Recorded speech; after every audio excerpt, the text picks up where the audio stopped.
Hi guys, Ate Kate here and welcome to our daily devotion, and today it's day 30.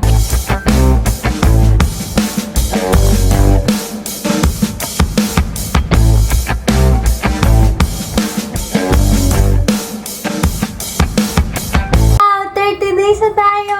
Kasama ko po ang aking pamangkin. I'm taking care of my pamangkin today. His name is Peter! So our Bible verse for today is Joshua chapter 1 verse 9. Have not I commanded thee? Be strong and a good courage. Be not afraid, neither be thou dismayed, for the Lord thy God is with thee whithersoever thou goest. Let's pray first. Thank you, Jesus, for this day that you have given us. Salamat at 30 days na kami nagde-devotion. I'm really blessed to have this to have His rhythm, to have this continuous teaching your Word of God and learning more about you. Salamat, Panginoon, at Ikaw ang kasama namin at nagsasalita sa bawat isa sa amin. In Jesus Christ's name I pray. Amen! Ito siya, oh! Hi!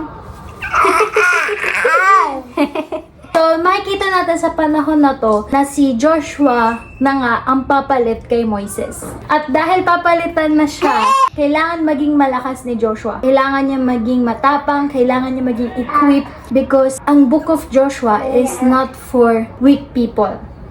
Joshua is really grabing wars ang kakaharapin nila and grabbing responsibility yung ibibigay sa kanya ng Panginoon. So, bago pa man ilagay ni Lord doon si Joshua sa napakahirap na sitwasyon na yun, siya ay binigyan siya ng commandment ni Lord. Binigyan siya ng utos na sabihin na, be strong and courageous. This is not just a suggestion. This is not something that I just want to give it to you. This is not something na gusto ko lang palakasin yung loob mo.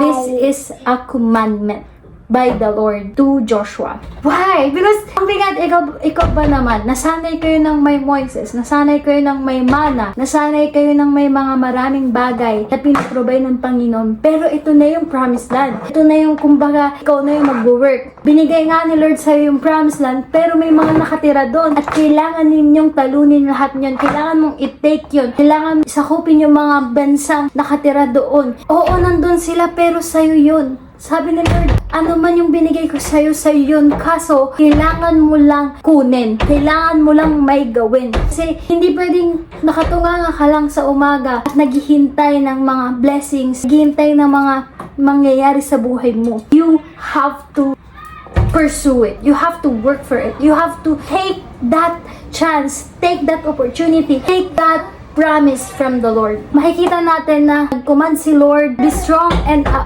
of a good courage. Why? Because it's so hard. Mahirap yung pagdadaanan ni Joshua, pero kailangan niyang maging malakas. Kasi minsan, ang mga tao, ang hihina natin. Konting problema lang, wala na. Konting problema lang, wala na sa loob niya, wala na siyang naiisip na maganda, wala na, negatibo na. Pero tayo, may nangyaring masama, okay lang, malakas ako. May nangyaring ganito, okay lang. Kasi, kasama ko ang Panginoon. You are mentally strong, physically strong, emotionally strong. You have to be strong, be bold, you are righteous, you are called by the Lord. So, why would you be afraid? Amen? Bakit ka matatakot? Be strong and good of courage. Be not afraid, no, neither be thou dismayed. Why? Because God is with you. Wherever you go, He will be with you. Can you say amen?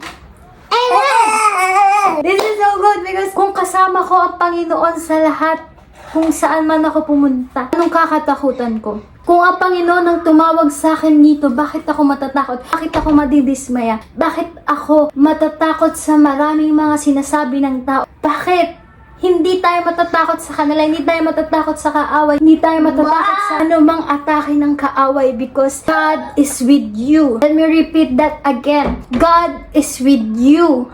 You don't have to be afraid. God is with you. Sasamahan ka niya sa pagpasok mo, sasamahan ka niya sa paglabas mo, sasamahan ka niya sa bawat sitwasyon ng buhay mo, sasamahan ka niya. Kung ikaw ay nalulungkot, sasamahan ka niya. Ikaw ay masaya, sasamahan ka niya. Tuwing ikaw sa tingin mo ay mahina ka, sasamahan ka niya. Kung sa tingin mo ikaw ay malakas, sasamahan ka niya dahil anak ka niya. Sasamahan ka niya dahil mahalaga ka sa kanya. Sasamahan ka niya dahil ang Panginoon ay napakabuting Diyos. Hallelujah. Even we don't deserve, He will do whatever He has called you to do. That is the promise of God to us. So, always remember this Bible verse. This is a commandment. At kapag commandment ng Panginoon, hindi natin susuwayin. So, be strong and courageous. Okay?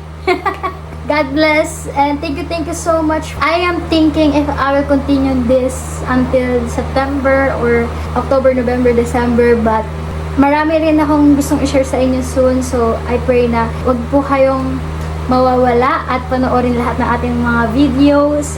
God bless you and thank you so much for being with me sa buong journey na to. At paki-comment sa baba kung gusto nyo pang ituloy ang ating daily devotion. And I'm really masaya ako na marinig yung inyong mga. God bless and Ate Kate out!